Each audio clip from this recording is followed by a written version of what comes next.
Baik, saudara saksi, saya ingin bertanya lagi bahwa sesudah saudara saksi mendapatkan kejanggalan, ada kejanggalan di dalam putusan atau vonis yang menimpa mereka, para terpidana, melihat bertemu dengan para saksi yang saudara saksi temui, lalu kenapa, apalagi yang saudara lakukan untuk memberikan bantuan atau mengungkap peristiwa ini lebih terang? Peristiwa ini bukan hanya peristiwa hukum, tetapi peristiwa sosial dan peristiwa kemanusiaan. Dan peristiwa kemanusiaan ini, maka saya sebagai seseorang yang tinggal di Jawa Barat harus memberikan bantuan bagi siapapun yang mengalami problem sosial. Dan bantuan saya bukan hanya pada kasus ini, banyak kasus yang saya bantu. Nah, kemudian karena ini problem sosial, saya melihat ada aspek psikologi yang dialami oleh masyarakat di sekitar lokasi, yaitu ketidakmauan mereka dan ketidakmampuan mereka secara fisik maupun secara ruhania untuk bicara pada 8 tahun yang lalu. Aspek tekanan psikologi yang menimpa orang-orang miskin, yang menimpa orang-orang yang berpendidikan rendah. Kemudian mereka harus menghadapi sebuah peristiwa hukum yang luar biasa, mengakibatkan mereka menyerah dan bungkam selama 8 tahun.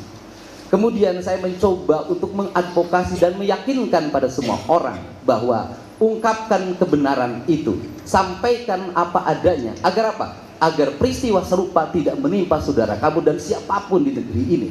Inilah yang mendorong saya memiliki semangat untuk menyelesaikan dan meminta masalah ini tuntas. Karena apa?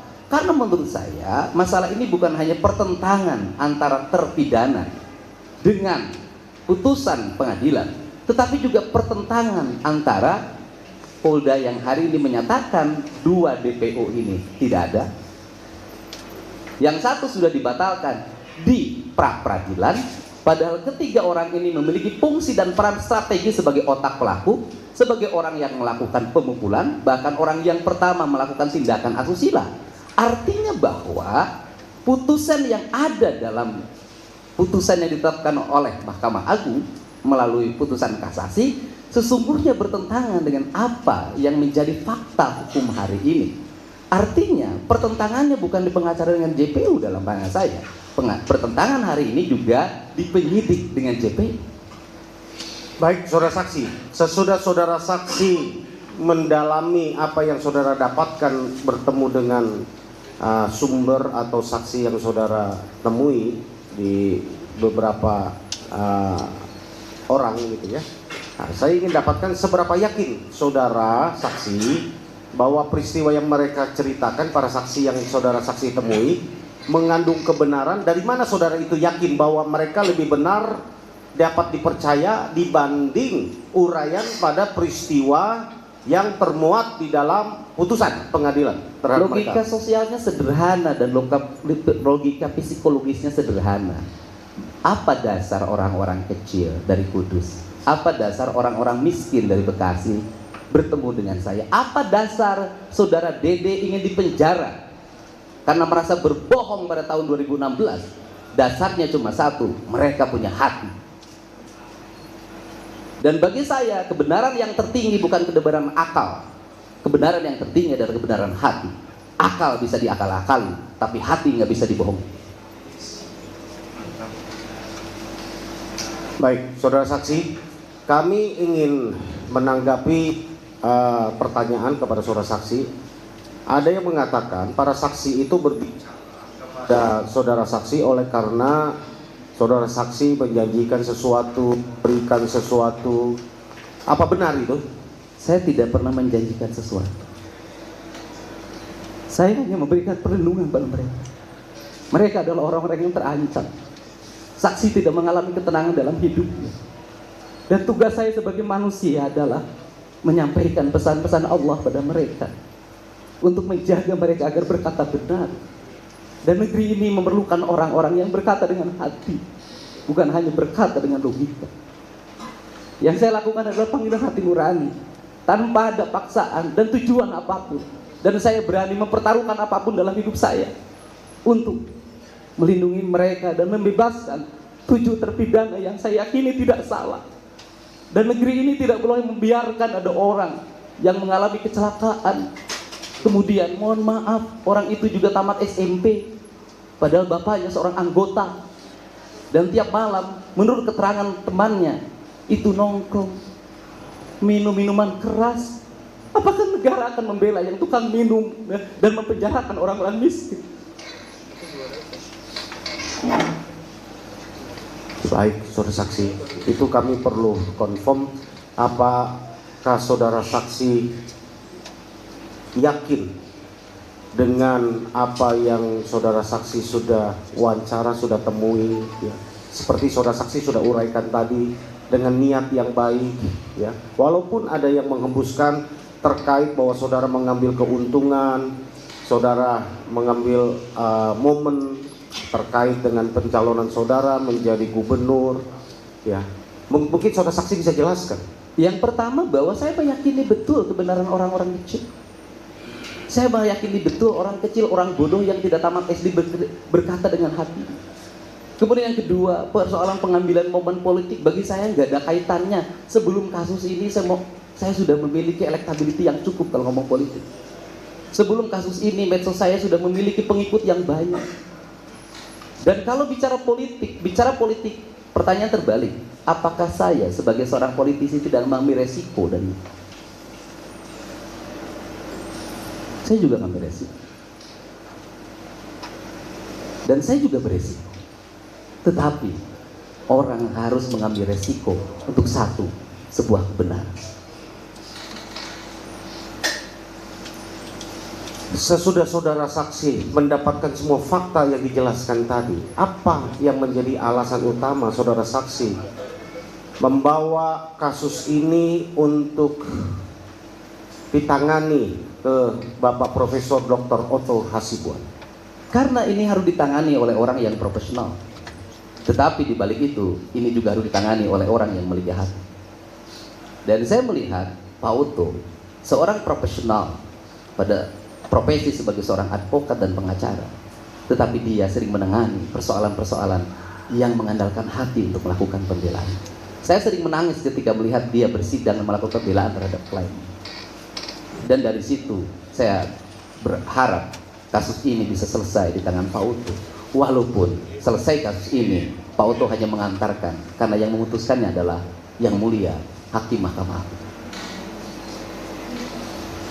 Saya pikir apa yang saudara saksi lakukan sungguh sangat mulia dan dapat membuat terang satu peristiwa ini, ya. Saudara masih ingat berapa saksi yang saudara saksi pernah wawancarai selama ini? Data-datanya sudah disampaikan, saya sudah lupa berapa ya, karena terlalu banyak, dan saya tidak mau mengingatnya, ya, karena yang harus diingat terlalu banyak. Terima kasih, dari saya cukup. Baik, saya lanjutkan. Saudara saksi tadi mengatakan ada kejanggalan. Ada nggak yang spesifik kejanggalan dari kejadian ini? Kalau saya bukan spesifik ya, semua hal janggal kok. Jadi nggak bisa dikatakan ada yang spesifik dari kejadian. Semua hal janggal. Semua janggal. Semua janggal. Silahkan, dari seluruh prosesnya janggal. Dari apa yang dituduhkan janggal. Putusannya juga janggal. Nah, dari kejanggalan-kejanggalan ini kemudian saudara saksi mengadakan atau membuat langkah-langkah seperti tadi yang disebutkan, membawa kepada Pak Otto dan lain sebagainya. Kira-kira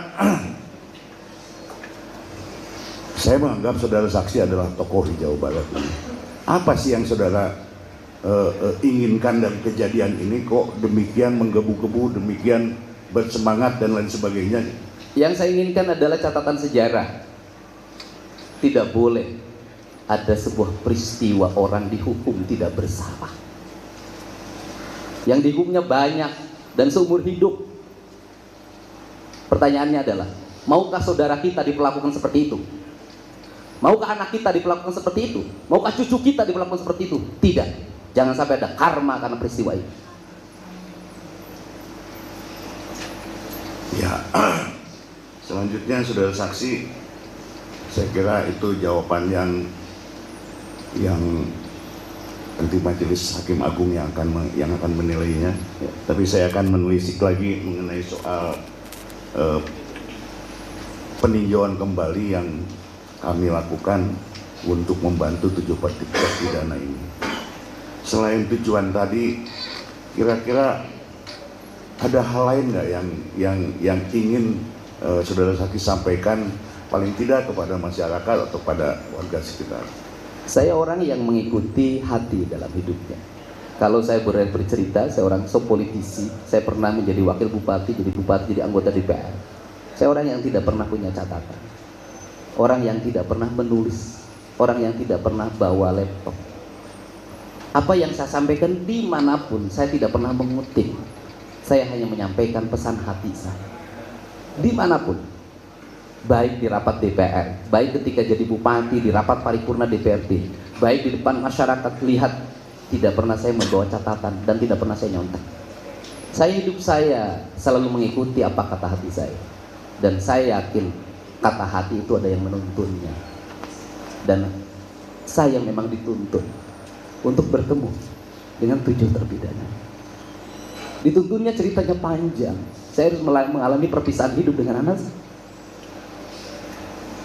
Selama 3 tahun saya hidup sendiri, dan ternyata Allah menjawab kesendirian saya bahwa saya harus bertemu dengan 7 terpidana ini. Kalau saya tinggal di rumah sebagai orang yang memiliki kecukupan, menimang anak saya yang paling kecil, saya hidup bahagia dengan keluarga, mungkin saya tidak akan pernah dipertemukan dengan 7 orang ini. Dan rupanya saya bisa menjawab bahwa kesendirian saya, pertapaan yang saya lakukan telah dituntun saya bertemu dengan 7 orang ini. Sulit dijelaskan secara logika, tapi bagi orang yang senang terhadap proses-proses pembenahan diri dan spiritualitas akan memahami.